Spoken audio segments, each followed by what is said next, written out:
guard. This is an entry you can do from even from the half guard, but for the sake of for time, we're just gonna start here, where you get the butterfly, and you have an overhook. And because we're wearing the kimono, this gives you such an advantage because you have access to your opponent's lapels.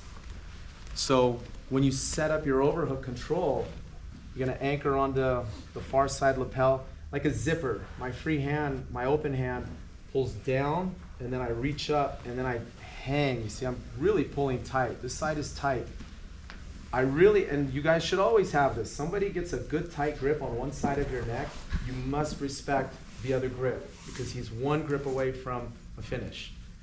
So I'm going out here. Once I sink this in, I shift my hip a little to the outside because I want access to this shoulder.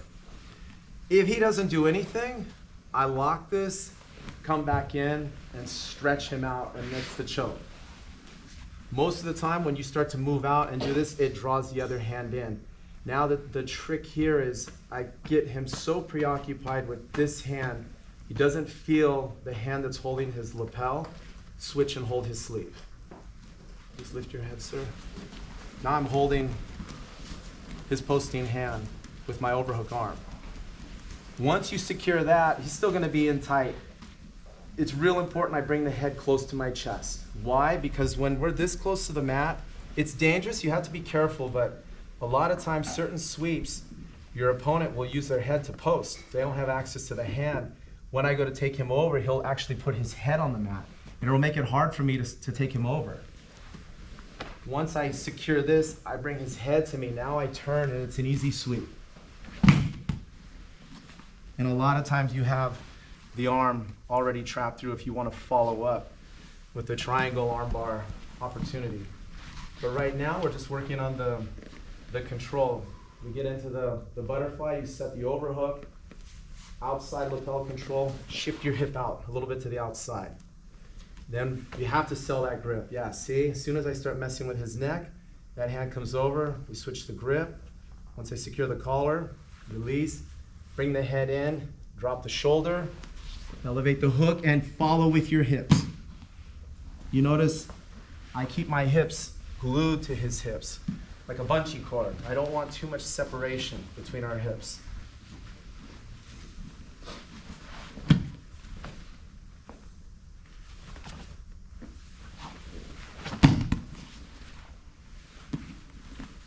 We're just gonna go through the combination right here.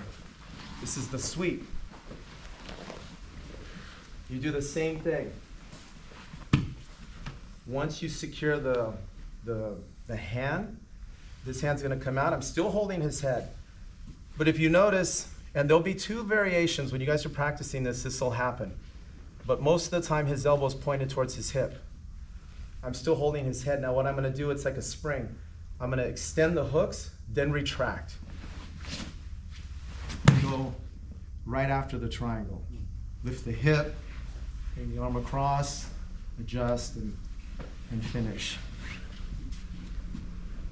AJ, for the triangle finish, do you have to let the overhook go, or do you? I asked Mark about this, but do you typically let the overhook go? When I'm in here, yeah. Yes. The only reason I will is because I get his hips away from me. I'm not worried about the stack. That's the beauty of attacking the triangle from the butterfly guard. His weight, if you engage your hips or your hooks correctly, you get his weight far back off his hips. He's like a tabletop. His hips and his head are in the same line. See, so when I lock, I can just let go and crunch. Jean-Jacques has talked about this many times. Head and shoulders on the mat, he powers up.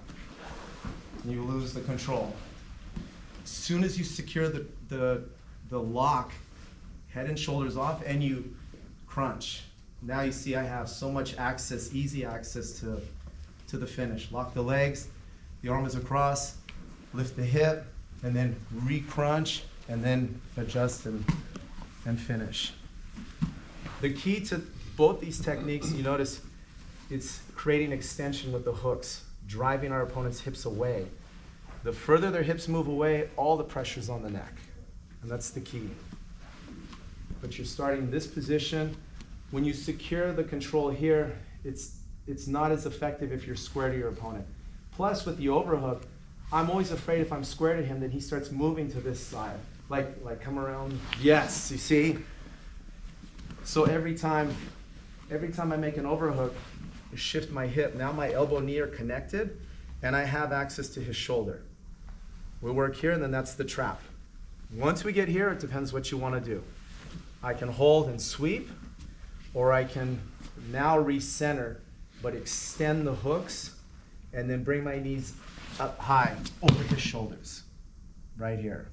And crunch, keep everything tight. You'll find a lot of times the triangle's a snare.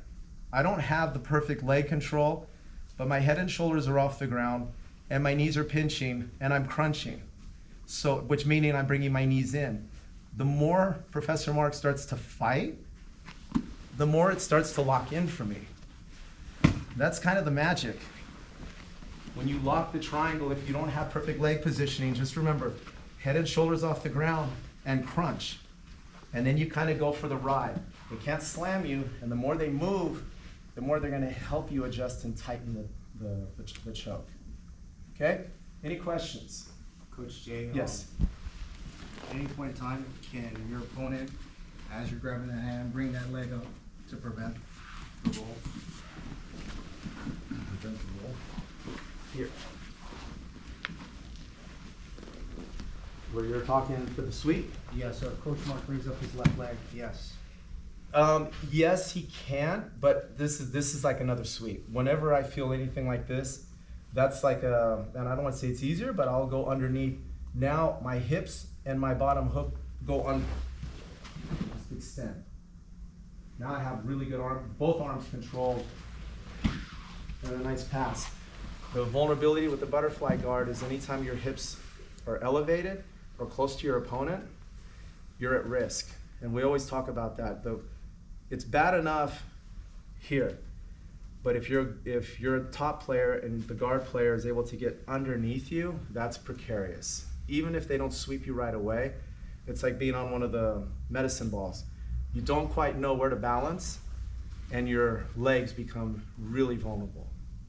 So yes, they can post, but it's just going to create another opportunity for the guard player. Does that answer your question? Yes. Any questions? Awesome, let's go. 1, 2, 3.